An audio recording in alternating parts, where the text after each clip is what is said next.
Et alors que plusieurs partis politiques appellent à établir un cordon sanitaire autour de la France insoumise, notamment aux élections municipales, le Parti socialiste annonce aujourd'hui qu'il admettra, dans de rares cas de figure, des rapprochements avec LFI au second tour.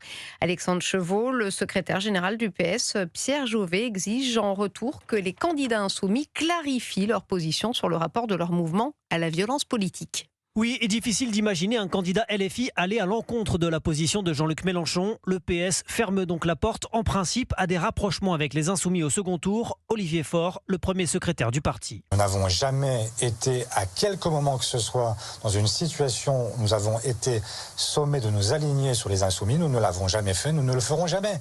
Voilà, autrement, nous serions déjà insoumis. Nous ne le sommes pas, nous ne le serons jamais. Alors cette stratégie, si elle était respectée, pourrait faire perdre plusieurs villes à la gauche, comme Toulouse, où le PS et LFI talonnent dans les sondages la liste du maire sortant Jean-Luc Moudenc.